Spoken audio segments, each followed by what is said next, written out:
మగవాడు పెద్ద, కుటుంబానికి మగవాడు పెద్ద నాయకుడు.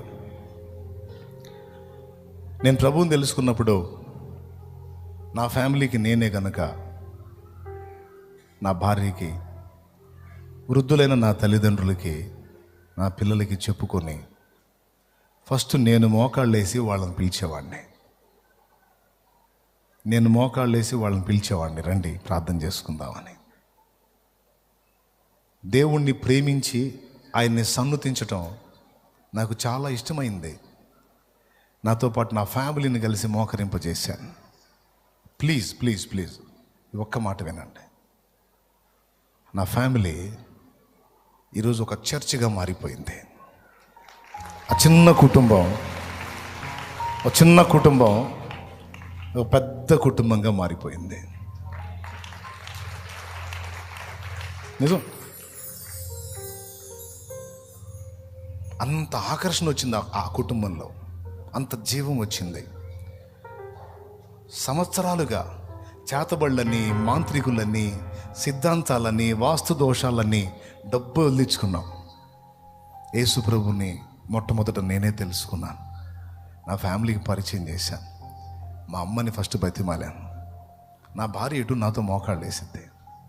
వేయకపోతే నేను ఊరుకోను కాబట్టి భయపడైనా వేసిద్ది. స్తోత్రం. కానీ మా నాన్న మా అమ్మని బ్రతిమాలాను. అమ్మా, జీవం గల దేవుణ్ణి నమ్మానమ్మా. యేసు ప్రభు నిజమైన దేవుడమ్మా, నా మాటినమ్మా, నాతో పాటు మోకాళ్ళు లేయమ్మా. మోకాళ్ళు లేకపోతే కుర్చీలో కూర్చోమ్మా. కానీ నువ్వు కూడా అడుగు మా దేవుణ్ణి. మన బంధకాలు పోతాయమ్మా, మన అవమానాలన్నీ ఆశీర్వాదాలుగా మారుతాయమ్మా, మన కన్నీళ్ళు ఆనందనాట్యంగా మారుతాయమ్మా. నాన్న, నాతో పాటు మీరేం చేయవద్దు, కనీసం కూర్చోండి, నేను చేస్తాను, నేను ప్రార్థన చేస్తాను. అవునయ్యా అనండి, సహాయం చేయతానంటే చెయ్యయ్యా అనండి. మీ హృదయాల్లో యేసయ్యకి చోటు వేయండి. నాన్న, నా మాట వినండి. నా భార్యకి చెప్పా, ఐస్తర్ పిచ్చి పిచ్చి పనులన్నీ చేశాం. యేసు ప్రభు దగ్గర పైసా ఖర్చు లేదు. ఐదండి ఈదండి అనేది లేదు. చెడుతనం వదిలేయండి అన్నాడు. కలిసి ప్రార్థించండి అన్నాడు. నాతో పాటు మోకాళ్ళే మనం అడుగుదాం. నిజంగా ఆయన మన ఇంట్లోకి వస్తే ఇస్తారు, మామూలుగా ఉండదు. ఇస్తారు. నా భార్యకి, నా తల్లిదండ్రులకి చెప్పుకొని చిన్నగా వాళ్ళని కూర్చోబెట్టాను. తర్వాత అన్న వదిలిన దేవుడు మాట్లాడి వాళ్ళని గదిలిచ్చాడు. నా ఫ్యామిలీ పిల్లలతో సహా మొత్తం రోజు దినమంతా కష్టపడి పని చేసుకునేవాళ్ళం. సాయంత్రానికి అందరం కలిసి కూర్చొని తల నిండా అప్పులతో మునిగిపోయి ఉన్నాం.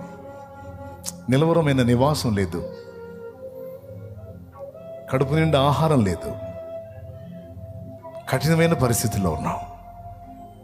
మాటలు పడ్డాం, అవమానాలు ఎదుర్కొన్నాం. ఇంట్లో ఉన్న వస్తువులు కూడా జనం తీసుకెళ్లే పరిస్థితి వచ్చింది. ఆ కష్టకాలంలో, అవమానకరమైన పరిస్థితుల్లో నేనే చెప్పాను వాళ్ళకి ప్రోత్సహించి, నా మాట వినండి, రండి మోకాళ్ళు వేయండి అని బ్రతిమలాడుకున్నా. కావాలంటే ఉన్నారు అడగండి. మా నాన్న ప్రభు దగ్గరికి వెళ్ళాడు, కానీ మిగిలిన ఫ్యామిలీ అంతా ఉంది, అడగండి. నా ప్రయాస వ్యర్థం కాల. కుటుంబం అంతా కలిసి ప్రార్థించటం ఎప్పుడైతే మొదలుపెట్టామో ప్రతిరోజు నా ఇంటి ఒక పండుగ అయిపోయింది. పండుగ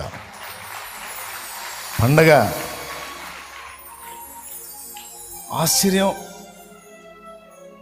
పైనున్న భారాలన్నీ తొలగిపోయి, అప్పటిదాకా అప్పులు చేయటంలో ఆరితేరిన మేము అప్పులు తీర్చటం మొదలుపెట్టాం. వచ్చి కూర్చున్నాడు సమాధానకర్త, నా ఇంట్లోకి అడుగు పెట్టాడు. నజరేయుడగు యేసు నా ఇంట వేదిక మీద కూర్చున్నాడు. ఆయన సమాధానకర్త ఎప్పుడైతే మన ఇంట ప్రవేశిస్తాడో శాపం తొలగిపోతుంది. పోయింది, అడ్రస్ లేకుండా పోయింది.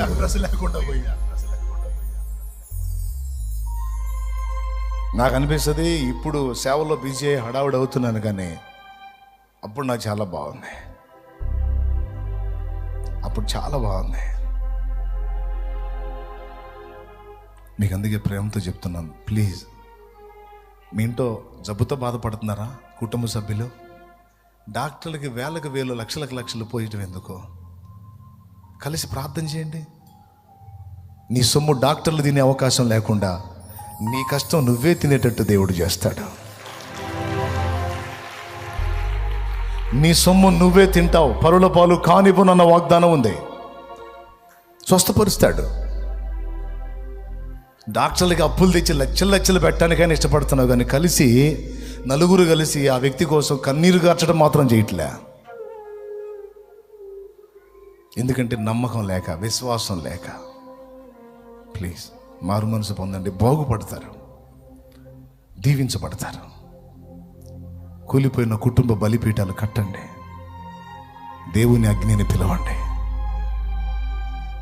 ఆయన సహాయం చేస్తాడు. మన దేవుడు దహించు అగ్ని. మన తండ్రి అయిన దేవుని ప్రేమ, ఆయన ప్రియ కుమారుడు, మనందరి ప్రాణప్రియుడైన యేసయ్య శాశ్వత నిత్య కృప, పరిశుద్ధాత్మతోడి మనోహర దివ్య సహవాసం, సమాధానం